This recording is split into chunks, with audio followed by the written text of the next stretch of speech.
2026లో జరిగినటువంటి మహానాడు రాష్ట్రమంతా కూడా ఒక పెద్ద పండుగ వాతావరణంలో అత్యంత ఉత్సాహంగా జరిగినటువంటి పరిస్థితి 27, 28 తేదీల్లో మనందరం కూడా చూడడం జరిగింది.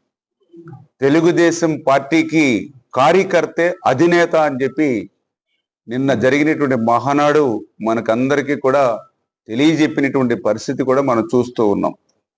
చంద్రబాబు నాయుడు గారు, నారా లోకేష్ బాబు గారు ఒక పిలిపిస్తే ఏ పార్టీలోనూ కూడా చరిత్రలో లేనిటువంటి విధంగా మహానాడు 1875 క్లస్టర్లలో గ్రామ స్థాయిలో పెద్ద ఎత్తున కార్యకర్తలు విజయవంతం చేసినటువంటి పరిస్థితి.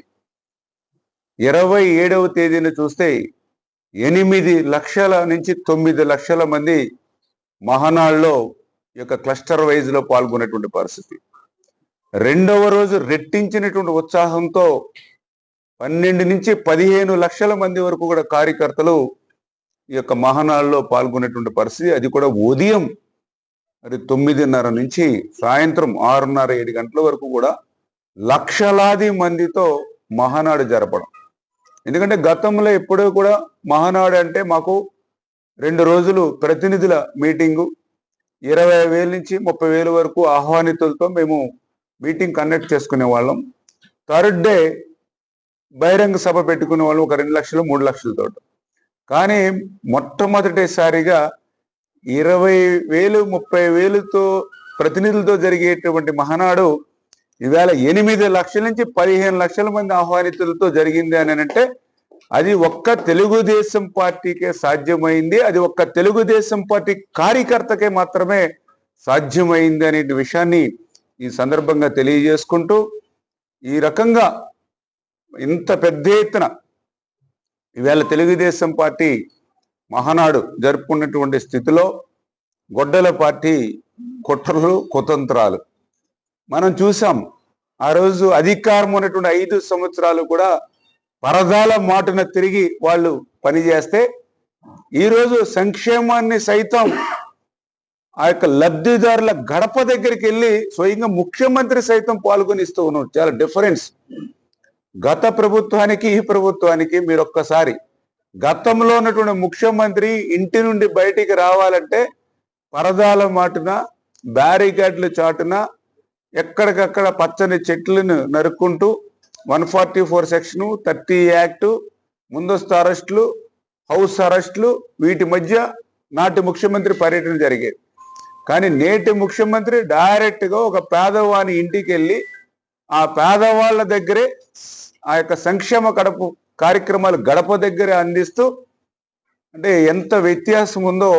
అంటే నిన్ననే చెప్పారు చంద్రబాబు నాయుడు గారు, చెప్పారు నిన్న, సీఎం అంటే కామన్ మ్యాన్ అని చంద్రబాబు నాయుడు గారు నేను చెప్పినటువంటి పరిస్థితి. ఆ రకంగా ప్రజలకి దగ్గరగా ఇవాళ సంక్షేమాన్ని ఈరోజు తెలుగుదేశం, జనసేన, బీజేపీ కూటమి ప్రభుత్వం ఇస్తూ ఉన్నటువంటి పరిస్థితి.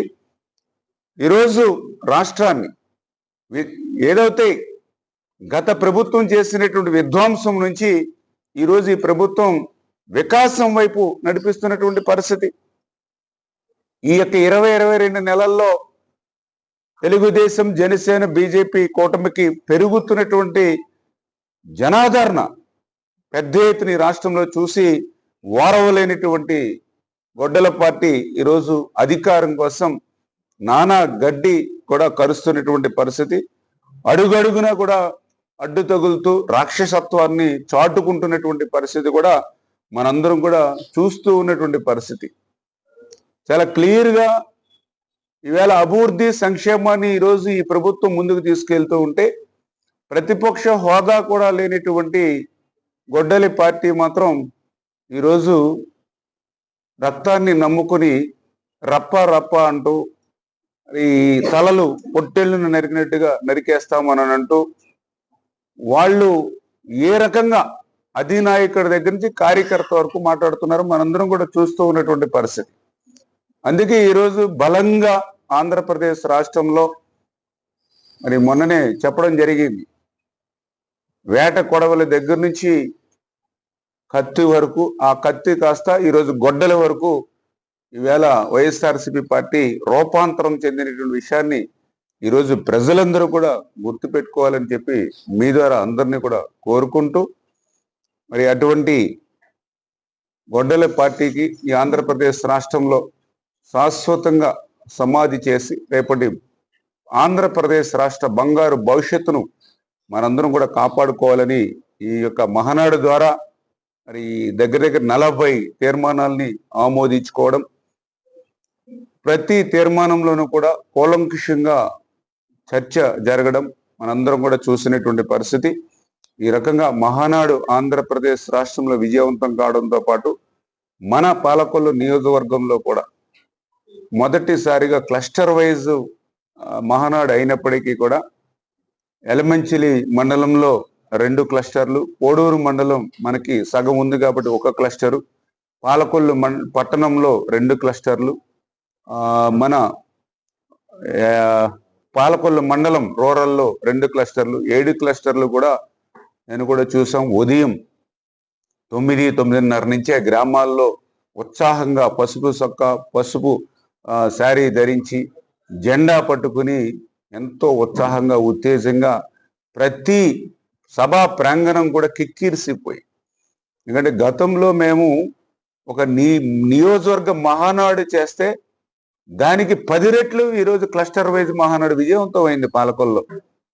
మీ అందరికీ తెలుసు, గతంలో కూడా మేము ఎప్పుడైనా లయన్స్ క్లబ్లో పెట్టేవాళ్ళు మహానాడు, లేకపోతే రామచంద్రలో పెట్టేవాళ్ళు మహానాడు.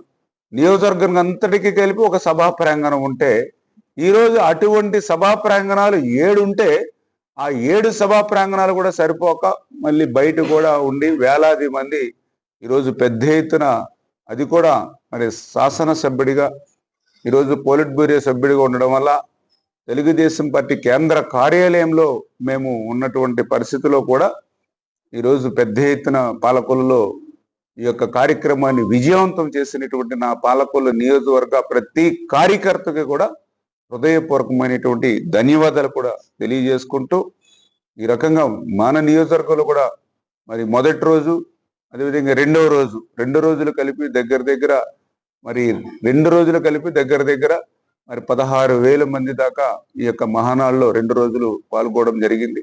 అందులో కూడా సిస్టమేటిక్గా తెలుగుదేశం పార్టీకి సంబంధించినటువంటి క్లస్టర్, యూనిట్, గ్రామ వార్డు కమిటీ, బూత్ కమిటీలో 60 మంది ఓటర్లకు ఉన్నటువంటి కుటుంబ సాధికార సారిత మెన్, ఉమెన్, అంటే ఇటువంటి క్యాడర్, అంటే ఎవరైతే పదవులు ఉన్నాయో వాళ్ళే మాత్రమే ఆహ్వానిస్తేనే ఇన్ని వేల మంది నియోజకవర్గంలో అటెండ్ అయినటువంటి పరిస్థితి.